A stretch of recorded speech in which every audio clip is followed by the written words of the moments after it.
Rasty McGibbon with national champion from Adrian College, Tess McKerrow. Tess, thanks for coming on. Thank you. Thank you for having me. I would say that you're happy. Is it close? Just a little. Yeah. Does it all feel like what you thought it would feel like? Or did you have any idea? This is the most surreal feeling I've ever had. Really? I'm not gonna lie. Yeah. I'm kind of speechless. It's crazy. It kind of all feels like a little dream. I'm not gonna lie. But it's amazing. This is the most amazing feeling ever. I'm so happy. How does it feel that you've had a goal, you've worked super hard, and you've accomplished the goal? It's amazing. It is the most amazing feeling I have ever felt, and to be with this team and to do it all together, it just makes it that much better. How much of your success goes to your coach, Carter Clark, with the preparation, getting you ladies ready against a good Minot team? It starts from August 21st.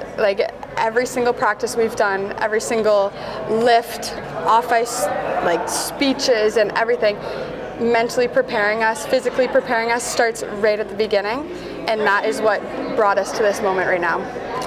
As the captain, what has your message been coming into today's national championship game?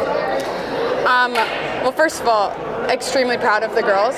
I told them that from the moment we arrived, when we watched our guys win. I said, I am so proud of them. But everything we have worked for, everything we've sacrificed, all of our time, our efforts, sacrificed our bodies, injuries, everything, it all comes down to this very moment. And I told them, you just have to give it your all. Leave the rink with no regrets, because this feeling will last way longer. And so we got into this game, and I just told them, I said, work your hardest you've ever worked, and you are going to succeed. And I believed in them from the moment I freaking saw them get in that dressing room today, got on the ice, everything. I was so excited for us. Let's talk hockey just for a minute, yes. Okay? You had scored. You scored first. They answered. Things weren't really clicking for either team. Let's be honest, okay? Yeah. I mean, if I were to talk to Minot, I don't think that they played the game that they wanted, and I would say probably up until about 3 minutes left in the second period, things weren't clicking for you either. Correct. But then everything just seemed to click. Yeah. And you guys spent the last 3 minutes of the second period in their zone. Their goaltender has and is phenomenal. Absolutely. You couldn't buy one until the beginning of the third. What was the message there during the second intermission? Oh, there was a lot. We sat down and I looked around at everybody, and everybody kind of had their heads hanging. We knew we weren't playing our best in that very moment. But we got everybody up and at her. We really just dialed in, and everything just started clicking. I just knew our chemistry was going to start rolling back.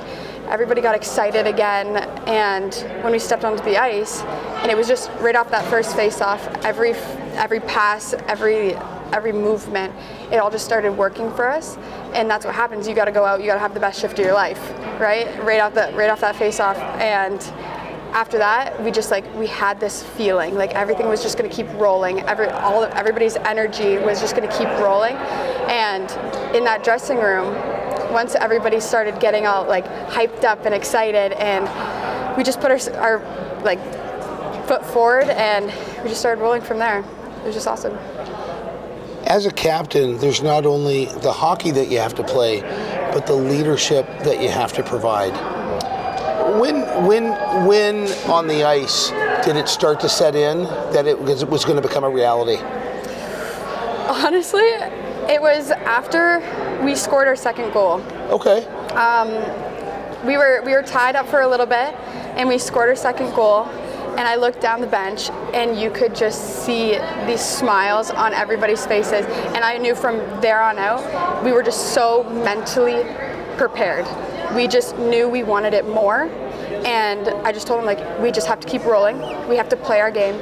We have to do what we have been preparing for this entire season. And from there on out, it just kept coming, and I just knew right then that it was going to keep going.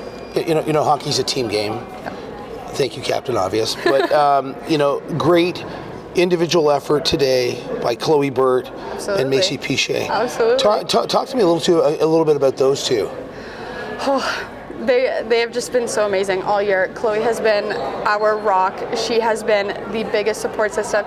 Being a senior on our team, she's just incredible. She's incredible back there. We have so much comfort when we're playing, knowing that she's behind us. And she has a great voice in the dressing room. She's just so ecstatic. Her energy's there. She communicates well with us, and it's just it's amazing to have her on the ice. Macy Fichet, love her to death. She has been my centerman for the past 2 years now, and our connection is unreal. Even with our right wing Tyler Turnbull, she just is always there. She wants it. She has that drive, and her energy's there too. And I'm so proud of them. I'm so beyond proud of them, and words can't explain. Those two are just so amazing to have on our team. Last question for you. What do you think taking this trophy back to Adrian College in Adrian, Michigan does for your women's D1 program? We just made history. I think this is an incredible moment for us. We had the opportunity, and we took it. We took the opportunity, and we're bringing this thing home, and we made history, and I want us to do it again next year. We're going to have that drive, and I'm so excited to do it. Well, congratulations. Thank you. You got the best smile in the ACHA. Tess McKerrow, captain, Adrian, Division I national champions.